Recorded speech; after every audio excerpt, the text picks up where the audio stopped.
Welcome everybody to another indiedev showcase highlighting the many demos and developer submitted games we play. If you submit a game for a future piece, please get in touch.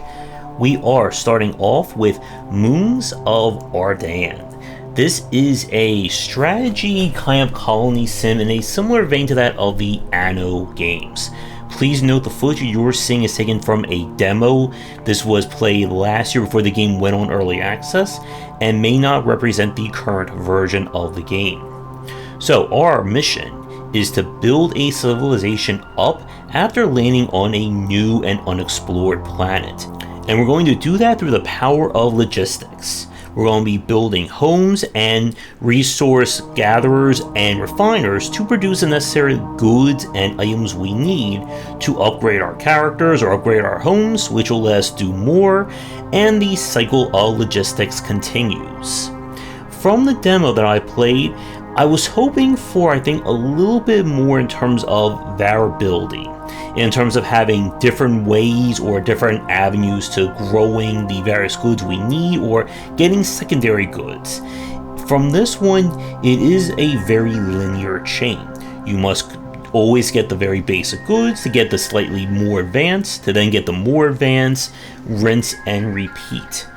And if you aren't a fan of that kind of very, sterile design, very similar to that of, again, the Anno games, then I don't think Moons of Ardan is going to work for you.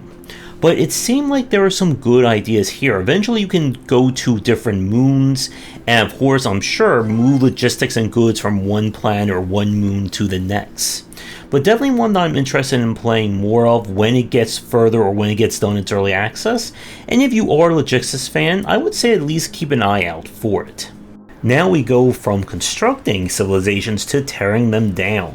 This is Terror of Hemasaurus.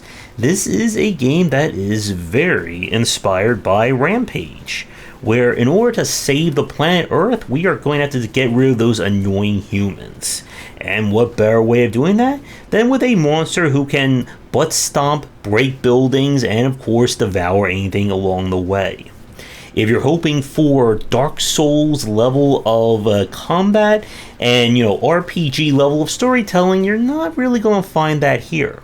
But if you're all for toppling buildings down, stomping on humans, and of course doing everything you can to just destroy anything in your sight with multiplayer, then this is definitely the game for you.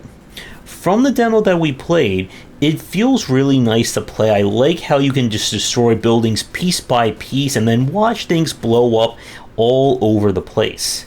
Now with that said, if you are hoping for advanced mechanics, I don't know if this game is really going to go beyond just that initial concept. And I'm not sure if there's enough here to keep me invested in just a single player run of it. But if we can get multiplayer, if you do have friends looking to get your army of monster destruction on, then I would say at least give this one a shot. We now have Hex of the Lich. This is a kind of tactical RPG roguelike, where we need to battle through waves of enemies to reach the evil Lich and take them out. Our special element, or our main mechanic here, is that all the spells are customizable. Everything is built on hexes. Different colors of hexes will denote different effects, different properties, that kind of thing. And as you play through the game and get more resources, you can add hexes to existing spells, enhancing their range, properties, that kind of thing. Everything starts with a default range. And half the challenge of this game is, of course, figuring out where to move your characters to best make use of their spell ranges without causing friendly fire damage or getting in the way of an enemy's hits. So this one is definitely more on the complex side compared to some of the other roguelikes and roguelites that we've seen. And I think there's definitely something here. If you are a fan of kind of tactical combat, looking for one that gives you a lot more in terms of malleability, of your spells, and so on. If you're looking for an easy game to play, I don't know if this one would be right for you. But again, this was only played with the demo, so I'm sure the finished version will have more in terms of refinement and polish to it. But with that said, we're going to take a quick break, and when we come back, we have 3 more games to look at for our showcase. And as always, if you're interested in my thoughts on design, then check out my game design books. For entry-level students, we have 20 Essential Games to Study, and then the Game Design Deep Dive series that takes an extensive look at different genres, with free-to-play coming in 2022. For the next game, we have Firekeep. The game is currently in early access, and the footage you're seeing is taken from the pre-release demo that was put out last year. This is a kind of strategy resource management style game. We are trying to build settlements in, well, the cold void of space, which does make things a little bit tricky from a space and, well, oxygen management kind of design. Your goal is to keep building your city, maintaining your fire as well as your oxygen, and making sure that all the buildings are lined up to do what they need to do. So this game focuses heavily on building upgrades. When you put a building down, it will produce and sometimes or will either produce or consume resources.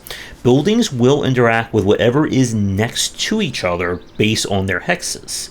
So if building A gets a resource it needs from building B, and that's what it needs to evolve, then it will evolve and then produce more resources or demand other things.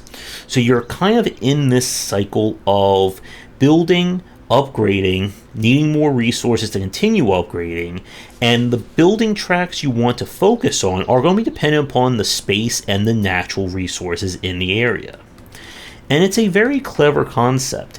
This is, I believe, or from what we played demo, is going to be on the challenging side to learn. As because you can only produce one building per hex, and you're limited based on space and resources, it can be very easy to get into a downward spiral effect.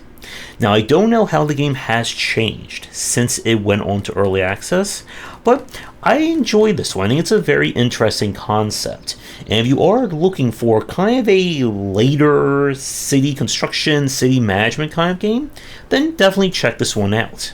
For the next game, we have Aztech Forgotten Gods. This is, I guess, Shadow of the Colossus by way of Bayonetta.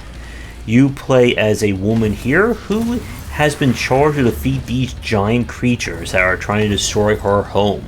And to do that, she's going to use a very giant gauntlet slash jetpack slash punching apparatus to do that. So the demo that we played of this focused on the boss fights. I believe there are more traditional sections in the main game, but this is definitely not in the more slow and subtle aspect of, say, Shadow of the Colossus, where your mission is to fly around, hit the enemy through their weak points, and of course go through its many different phases until you hopefully beat the fight. Now your jetpack or your jet arm has a charge that drains as you're flying around. You'll regain it by not using it, and of course beating up things that get in your way. Now, the concept of this game I think is really good, but my problem is that the game definitely focuses more, like, as I said, with the Bayonetta style, that it's very more about macro or wide commands, which means when you're trying to do something very subtle, such as dodge something carefully, get to a specific weak point, or avoid something, it felt a little clunky to play for me. And I don't know if that's been improved at all compared to the main game versus the demo. So this is one that if you are a fan of kind of the boss rush Shadow of the Colossus style, but looking for something with a little bit more action, I would say at least check this one out or try the demo if it's still available. But if you prefer your action games to be more Souls-likes, more very technical or very slow or deliberate pace, I don't think this is going to be the right game for you. For the last game of our showcase, this is Tactical Galactical. And what we have here is a real-time strategy game that feels kind of like a quasi-mix between kind of like the pulp and cheesiness of Advance Wars with kind of like 60s, 70s sci-fi pulp as well. It is up to you to save the galaxy from evil, and you're going to do that by constructing bases, managing troops, and of course, gathering resources to further your army. So I love the aesthetic of this game. It reminds you a little bit of, I think it was called Galactical, in terms of really paying and going all in on that kind of cheesiness aesthetic to it. And the game itself is all about moving and aligning your characters in relation to their firing ranges. So long-range weapons cannot hit anything within like 1 to 2 hexes of each other, but are perfect counters to defensive structures, while you'll need infantry and small units to engage in close range, capture points, and that kind of thing. All this sounds really great, but there's unfortunately one huge caveat with this game. It is entirely played in real time, and it's also designed around a controller interface as opposed to a keyboard and mouse, as the game is I believe it's going to be cross-launched both on console and PC. That doesn't sound so bad in the offset or at the beginning, but the issue is that using the controller to command units, move everyone around, it's very cumbersome, especially when you have a point-and-click interface right here and there if you're playing this on the PC. And a lot of this game is about moving characters into the right positions, avoiding hazards, that kind of thing. And it kind of felt like I'm being stifled, or the controls are getting in the way of the gameplay. And that may be the straw that breaks the camel's back. Now, please keep in mind that the footage you're seeing is from the demo. This was during, I think, 2 Next Fests ago. So there is a possibility that things have changed or have been adjusted since we played it. But if it hasn't, then this could be a tough sell if you're looking for a game that has a bit more refined or easier to control UI. But if that doesn't bother you and you're looking for what looks to be a very solid strategy game, then I would at least keep an eye out for Tactical Galactical. But with that said, we're going to wrap up the showcase for this week. As always, thank you for tuning in. You'll find links to all the games down below. If you'd like to submit a game for a future piece, please reach out. Check out the Discord and Patreon link down below, and come back for daily discussions on game design here and on game wisdom, where we examine the art and science of games.